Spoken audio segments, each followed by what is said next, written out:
Hello there. If you're watching this, I'm guessing most of you probably either run or do some form of exercise or active most of the days of the week. If you are, hopefully this will make sense to you.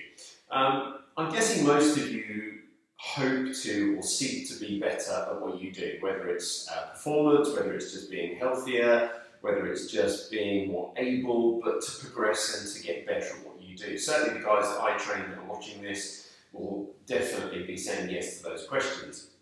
If I give you a bit of an analogy, knowing the wheels of your car go round and round and round is not enough for you to operate your car on a daily basis. You have to put fuel in your car, you have to service your car, you have lots of warning lights, you have lots of pipe work and mechanicals, and very complicated system, isn't it, to understand that. Most of us hopefully have a basic knowledge of that, but we understand we have to look after our cars for our cars to work. So just knowing that the wheels go around is not enough, is it? When it comes to the human body, if we don't understand how the body works, if we don't understand the need to stretch, to condition, to strengthen, to fuel, to hydrate, to recover, if we don't do that on a daily basis, then we're not going to be better at what we do. We're not going to progress, are we? It's a bit like saying to run is to know that your feet just do that. And people say to me all the time, how do you teach people to run? Like, it can't be that hard, can it? Well, actually it can. It can be very, very hard. Because you have to understand biomechanics, you have to understand which muscle groups do what. And most of us have lived with our bodies for our entire lives, which for me is over 40 years. So if you're older than 30, you should really know what muscles are in the body, right? You should know a bit about biology and a bit about your body. So if you know enough, it will get you through the basics of preparation for exercise, post-exercise, for you to then stay niggle and injury free. For me, there's a big difference between injury and niggles. Niggles are your everyday aches and pains, things that can be avoided, things that you can recover from fairly quickly, whereas an injury is you fall off the curb, you sprain your ankle, you tear a ligament, you do some form of trauma which causes an injury. Snap an Achilles, for instance, that's an injury.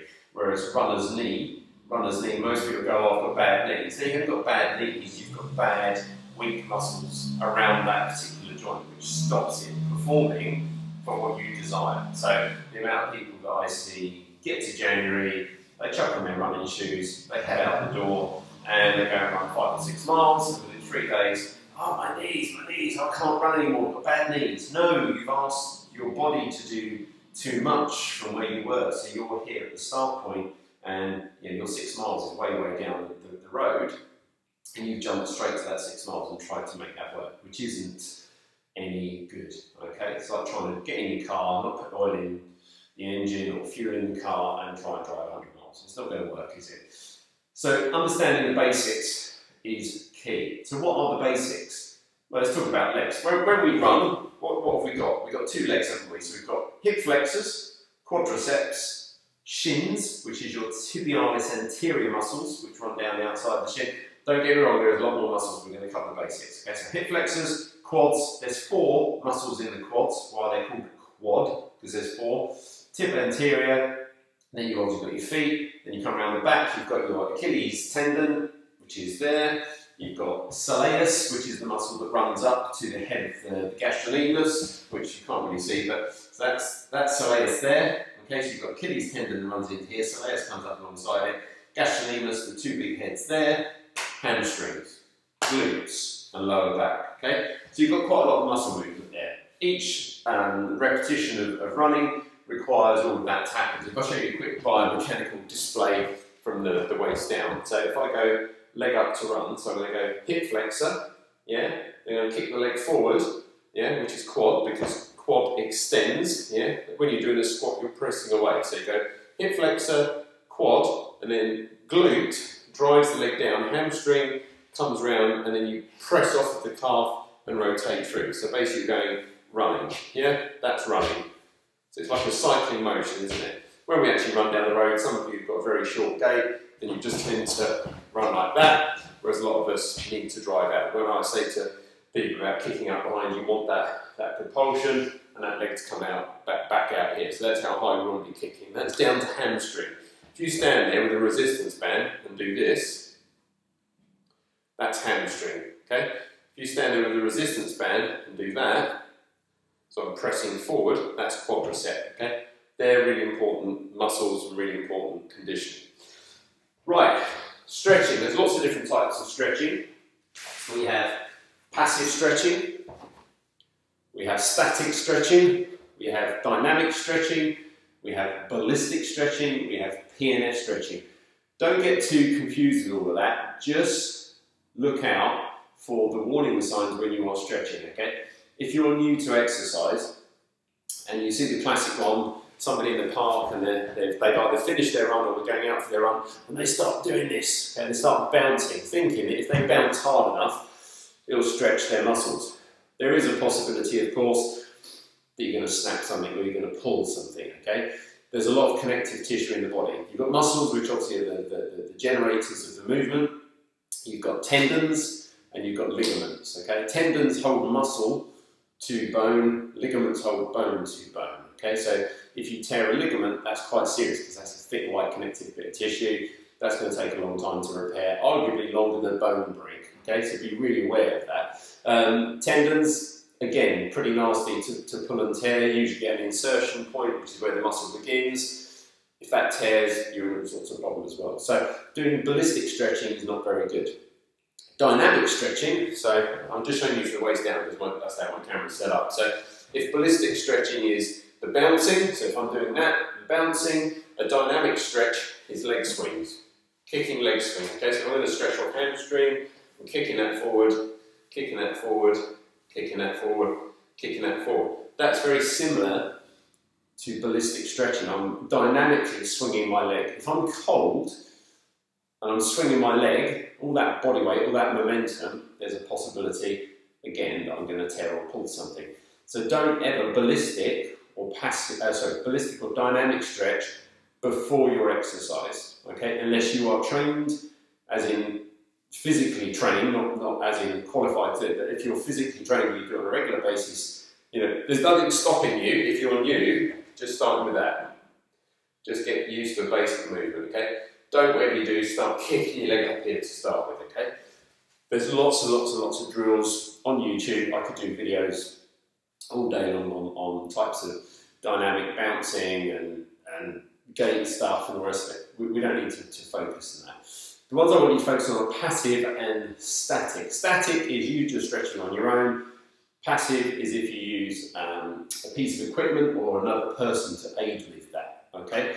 So the classic, quads, hams, calves, hip flexors, glutes are all the things that we're going to stretch, okay? So you go out, you do your run, you come back, how long should you stretch for? That's everybody's question. Most people want to get in their car or get home wherever they've run from and disappear as quickly as possible. And I say to them, if you stretch, they're like, yeah, standing at the side of the road and going, no, that's good, I'm going, is not enough. So you're not looking after your car. I want you to think every time, what am I doing? You've got to cool down. If you do, I don't know, if you go out and do K reps or a 5-mile run at a quite strong pace, at your threshold pace, you get a lot of lactic acid in the muscles, you get a lot of hydrogen ions left behind in the muscles, blood pools in the muscles, so you're going to get soreness for days and days and days if you don't cool down properly. So if you're going to go out and do a hard 5-mile run, or you're going to go and do some reps, or whatever it is you're going to do, and you're going to work at threshold, you need to allow a cool down jog at the end of it to help flush that out. So what you're looking for is your heart rate to return to some form of normality. You're not going to get it to resting because you're still moving, but you want to bring your heart rate down. So if you've been doing K reps at 95% heart rate, for me that's like 175, then you need to bring your heart rate down to 90 to 100 ideally, okay? A couple of minutes, 5 minutes, 6 minutes, or if you're just on the seafront and you finish your run and you've got, I don't know, 400 metres back to the car, just slow it down, just jog it, walk it, you know, whatever you need to do. That's the first key part of cooling down, okay? Once you've stopped, The ideal procedure for me is to stretch starting with the lower leg, building it up through into the core, ideally, okay? If it's summer and you're outside and you can sit down on the ground, fantastic. What a great way to stretch. For most of us, we don't have that luxury, so we're outside at the side of the park or whatever it is. So what I want you to do is to continue doing those stretches when you get home. So I'm going to show you the routine as if you're at home. From there, we can then, adapt it to depending on what your situation is, what time of day it is, etc., etc. Don't get me wrong, sometimes I go out and I run, I don't know, what did I do? I ran 15 on Sunday with John. We chatted out by the gate for a little bit during the stretch. I came in, had a shower, then I stretched. Okay, so it's not necessarily a case of you have a window of opportunity to stretch. As long as you do stretch, ideally within the hour, half an hour, perfect, then happy days. Okay, so let's start with lower legs. So tibialis anterior, shins. Okay, if I sit on my knees and I flex my toes and I sit back, I'm not really stretching here, but it does give it a little bit of a flex. That's quite a nice movement. If you get the toes tucked right in and sit back onto there, you'll feel that. That's quite nice. Okay, just gently, just give that a little squeeze. Okay, 15 to 20 seconds minimum on each stretch. If you stretch both legs together, little tip, you half the time because I've got to do one and then the other. So once we've tucked that in, we can start to feel a bit of warmth in the shins. I then want you to fold the feet flat and sit back on to those heels, okay? It's really important, if I sit that way on, that we don't spread our feet and sit in the middle. We want to bring that in tight and sit on there, okay? So hopefully you're flexible enough. If any of these things mean that you can't quite sit back into it properly, just grade it first. You can put a towel or a yoga block or something in here first, just to get used to sitting back on that, okay? So now I'm extending that movement down there, okay? Always try and keep the back straight so you're rolling the hips and not the spine, okay? What a lot of people do is end up rolling the upper body because this is quite a long, tall bit of body. So nice and straight, chest out, back supported. I want you just to lean back a little bit and you almost feel like your knees are loose. Your knees are coming off the floor and you get a nice big stretch down there, okay? That feels really good. And again, I'm not going to do 20 seconds, that's for you to do, otherwise this video is going to take all day, okay? So nice big stretch off on that. And then come back up nice and tall on the back, okay? Good, that's the front of the shins done. So that's tibialis anterior. That's where a lot of people get what they call shin splints, which is just tight calves and tight shins, okay? So from there we can come up. Hopefully you can see this. I'm going to tilt this up a little bit for the next one because we're standing. So, back of legs. Move this out of the way. Okay, soleus calf, okay? So I'm quite lucky in fact that my calves stand out a little bit. So those big heads there, that's gastrocnemius, soleus goes down there. The classic one is what I see all the time is this, where you're stretching one calf, and then you step back and stretch the other calf. What happens there is we're not standing in line. So if you imagine the wall is where this green mat is, so I'm going to stand back the first foot, I'm going to chat away, I'm going to stretch that, and then I'm going to step back, and then I'm going to go back here, because I'm not thinking. So I've now stepped out too wide, which means one calf is getting stretched at a different angle, a different distance to the other. So I try and put both feet back in line, like that, and then I'm leaning forward, use my TRX, then I'm leaning forward to stretch, okay? So if I do that, reverse on, shoulder width apart, you don't need to put the feet together, just shoulder width apart, press the heels down, now keep your back dead straight, okay? That's the key here, is to straighten the back. If you lean forward at the hips, okay, if I tuck forward at the hips, then I'm not stretching the lower legs. You need to be like a plank of wood. Dead straight and lean in. And as you're leaning in, press the heels down, okay? Know your limit. If you can't feel the stretch, lean in a bit further. If it's really painful, like 100 out of 100, I can't bear this anymore, you need to come back a little bit. Just ease it in. But again, don't bounce it, don't ballistic, don't dynamic, just hold it nice and easy. All right, simple do's. Good. All right, soleus. This is what a lot of people get confused at. The difference between a calf stretch and a soleus stretch is where you bend your knee, okay?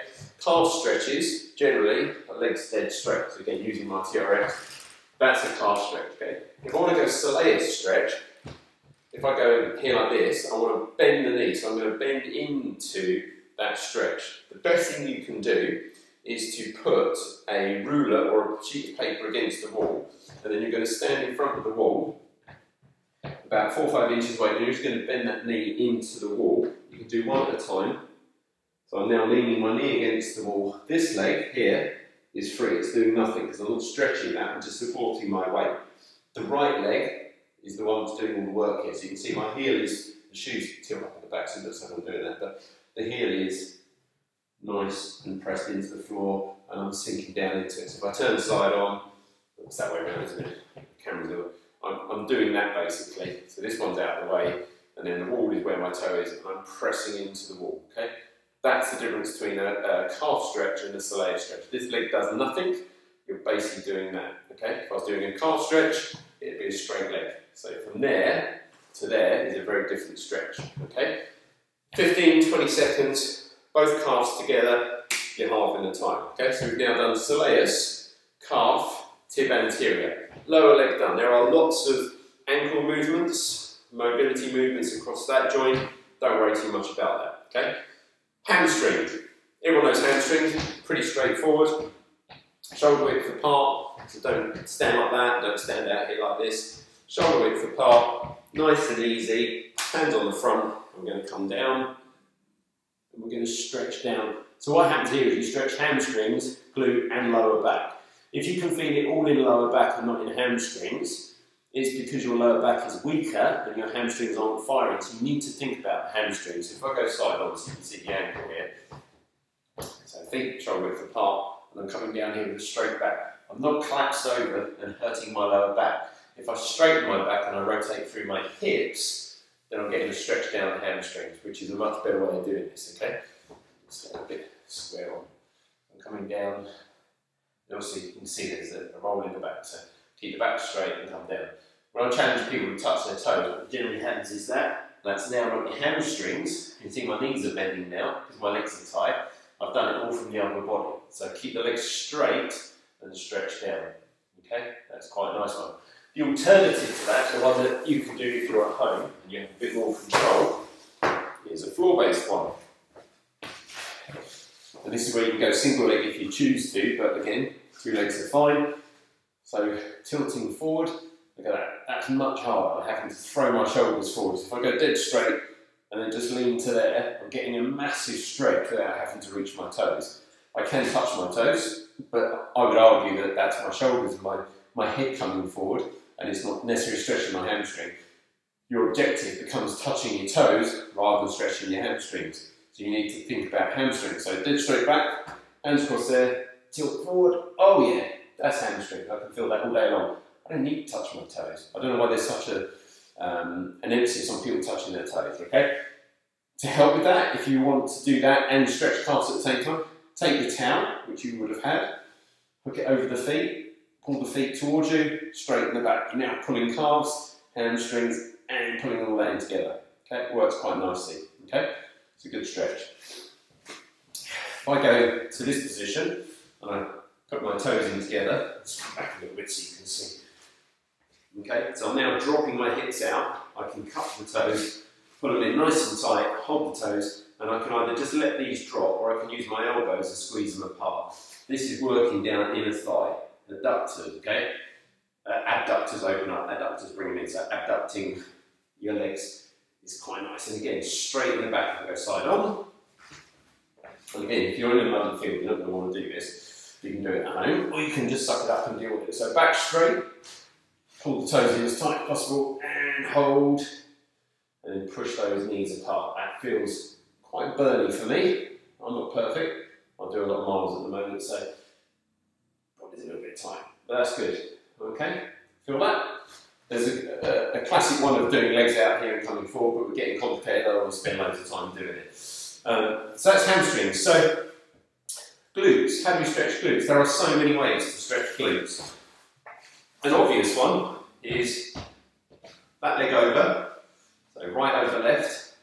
Use your hand to support your body weight. Use your elbow, and then you're going to force that across. Okay, so you're using lots of force. This is quite difficult on your own. If you've got somebody with you, it kind of works quite well. But we're forcing that across, which is creating a stretch down here. IT band, iliotibial band. thick white connective tissue connects your butt to your kneecap. If you have sore knees, then guarantee that this down here is tight, which pulls your kneecap, your patella, out of alignment, and then when you're running, your knee joint is doing that. It's like having 3 wheel nuts on your wheels on your car, and as you drive down the road, the wheels are doing this, okay? That translates into pain, doesn't it? Because it's not in alignment, okay? Other side, pull that across. So I'm more flexible on this side because I'm just that way designed, I guess, genetically built. Maybe I've got 3 wheels on my wagon, who knows? That's good, okay? That's not my favourite one. That is a version, but it's not my favourite. My favourite is, I think some people call it the pigeon pose. There's lots of different names for it. I just call it an IT band stretch, which is quite pleasant. So, you want to lay the leg down in front of you. You want to keep your hand on here to stop the leg going back. And then I'm leaning down over the front of my leg, okay? Nice. And I can feel that right down the side of my IT band. Sorry, you probably will look at me like the top of my head. Okay, this has to be at a right angle. Okay, if this ends up coming back here, ends up being a quad stretch. Okay, so you've got to get that foot round, lay the other leg round behind, and get down on top of it. Okay, so both sides of those, fantastic. 20 minutes already. Wow, this will be your workout. Okay, hip flexors. You can either do this kneeling down or standing up. I prefer to be standing up. Leg forward, leg back. And you're going to sink down into the front knee. Okay, so you're going to come down, keeping the back straight and hold. Don't drop the knee because that's a lunge. Hold the knee up, keep the back straight. Don't lean forward because it's a calf stretch, isn't it? I'm stretching calf there. So back straight, again, hands across chest, sink in and dip. Okay, don't try and get your knee before. Just sink down as low as you possibly can. Good. Other side, just for equality. Cross the legs. See if there's any difference one to the other. Nice big stretch. Okay, lean back, lean back, lean back, lean back. Good. All right. 20 minutes with me chatting away. So after your exercise class, after your bike ride, after your run, after a weight session, your legs, your arms, your core have all moved, stretch them off, okay? Feels better now to be mobile. If you want to do some dynamic stuff, you can do, just think about things like hip rotations, leg and knee raises, anything that mimics the movement that you've done in your activity, but amplify that movement. You know, I guarantee most of us run like that. So if you want to amplify that, make it more dynamic, think about that. Okay, nice big rotations. Before exercise, a little bit of warm up, get the blood travelling, get the heat into the muscles. When things are warmer and they're full of blood, they're going to work better, you're not going to get injured. Okay? Train hard, recover hard, and you'll be great. Alright? Any other problems? You know where to find me. Thanks very much. See you soon.